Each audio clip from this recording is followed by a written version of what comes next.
इतिहास के पृष्ठों पर दृष्टि डालने पर भट्ट, भास्कर, मिश्र, भरत स्वामी, वेंकट माधव, उदगीत, स्कंद स्वामी, नारायण, सायण, मुदगल, उवट, महिदर आदि अनेक भाष्यकारों के नाम देखने को मिलते हैं। किंतु उनके भाष्यों पर जब हम गहन दृष्टि डालें तो एक बात समझ में आती है। सभी में से सायण की गणना उन उत्तरकालीन पंडितों में होती है जिन्होंने एक प्रामाणिक भाष्य हम सबके समक्ष रखा। सायणाचार्य ही एक ऐसे भाष्यकार हैं जिनके चारों वेदों के भाष्य पूर्ण रूप से मिलते हैं और जिनका आधार लेकर ही देश विदेश के विद्वानों ने वेदों को उस रूप में प्रस्तुत किया जैसे कि हम सबको आज दिखाई देते हैं। वेदों के महत्व को समझते हुए ऋग्वेद की श्रृंखला को आगे बढ़ाते हुए हम चलते हैं ऋग्वेद के प्रथम मंडल के सूक्त 118 की ओर। नमस्कार सभी को। यदि आपको लगता है कि वेदों का ज्ञान हम सबके लिए बहुत जरूरी है तो मेरे इस चैनल को अवश्य सब्सक्राइब कीजिए, साथ ही बेल आइकन भी दबाइए और अपने वैल्यूएबल कमेंट्स देना भी न भूलिए क्योंकि वो मुझे मोटिवेट करते हैं और अगर कहीं कोई सुधार की आवश्यकता हो तो मैं सुधार भी कर सकूं। और अगर वीडियो पसंद आए तो इसे लाइक और शेयर अवश्य कीजिएगा। सूक्त 118। इसके ऋषि हैं कक्षीवान, देवता हैं अश्विनी कुमार और छंद है तेष्टो। हे शक्तिशाली अश्विनी कुमारों, आप दोनों का रथ बैठने के लिए सुखप्रद, अपनी बनावट से सुदृढ़, मनुष्य के मन से भी अधिक गतिशील, वायु के समान गतिवान, बाज पक्षी की तरह आकाश मार्ग में गमनशील तथा जो 3 स्थानों से सुदृढ़ता युक्त है, उस रथ से आप दोनों हमारे यहाँ पधारे। अश्विनी कुमार के बारे में हम पहले कई वीडियोस में जान चुके हैं और ये अगर आप सभी ने पहले की वीडियोस देखी हैं तो अच्छी तरह जान गए होंगे कि अश्विनी कुमार देवताओं के चिकित्सक रहे हैं और ये बहुत ही कुशल शल्य चिकित्सक भी रहे हैं। अश्विनी कुमार, आप अपने 3 पहियों से युक्त 3 बंधनों वाले त्रिकोणाकृति तथा उत्तम गतिशील रथ पर चढ़कर हमारे यहाँ पहुँचे। आप हमारे लिए दुधारू गौएं, गतिशील अश्व तथा शूरवीर संतानें प्रदान करें। हे अरि विनाशक अश्विनी कुमारों, आप दोनों अपने सुंदर शीघ्र गतिशील रथ से यहाँ आकर सोमरस अभिश्रवण काल में श्रोतगान सुने। आप दोनों के संबंध में पुरातन काल के ज्ञानवान बार बार कहते रहे हैं कि आप दरिद्रता और दुखों का नाश करने के लिए ही विचरण करते हैं।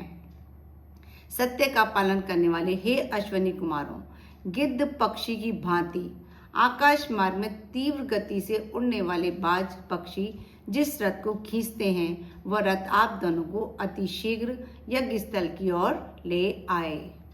हे नेतृत्व प्रदान करने वाले अश्विनी कुमारों, आप दोनों से स्नेह करने वाली सूर्य देव की तरुणी कन्या आपके रथ पर चढ़कर बैठ गई।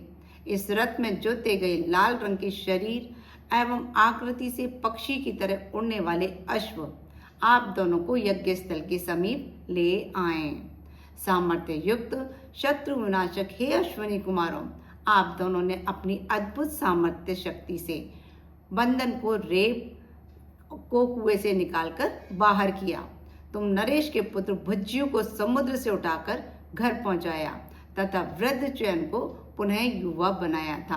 पहले के वीडियोस में हम ये जान चुके हैं कि चयन ऋषि जो थे वो बहुत ही बुजुर्ग थे और उनकी जो पत्नियां थी वो बहुत ही सुंदर थी। तो वृद्ध चयन ऋषि को अश्विनी कुमारों ने ही औषधि से युक्त काढ़ा वगैरह आदि पिलाकर उन्हें जवान बनाया था। ये अश्विनी कुमारों, कारागृह के भीतर तलघर से स्थित अत्रि ऋषि से के लिए आप दोनों ने जल से अग्नि को शांत किया और उसे पौष्टिक तथा शक्तिवर्धक अन्न प्रदान किया। इसी प्रकार कण्व की आंखों को मार्ग देखने के लिए ज्योति युक्त किया। इसलिए आप दोनों की सब ओर से प्रशंसा होती है।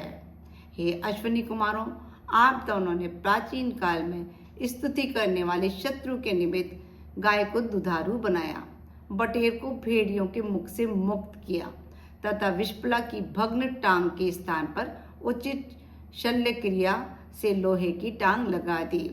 पहले की वीडियोस में हम देख चुके हैं कि विष्पला जो बहुत ही वीरांगना थी अच्छी वाली और उसने युद्ध किया तो युद्ध में उसकी टांग एक कट गई थी। तो अश्विनी कुमारों ने ही उसको लोहे की टांग लगाई और वह पुनः युद्ध करने के लायक हो पाई।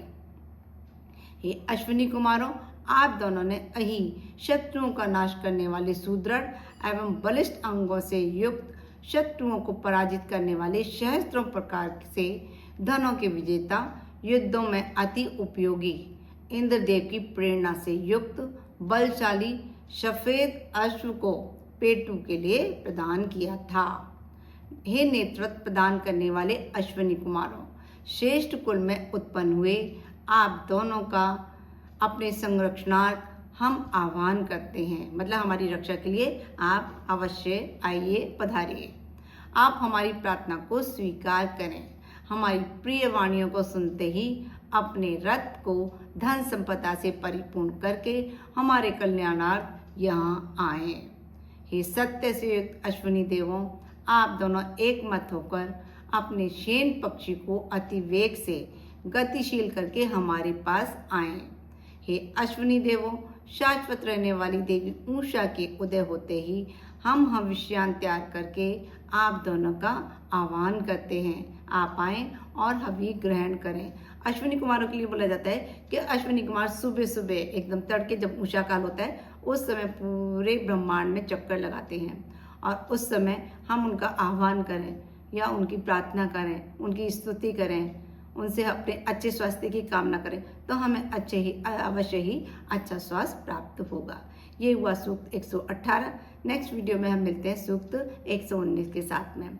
नमस्कार सभी को। स्वस्थ रहो, खुश रहो, मस्त रहो।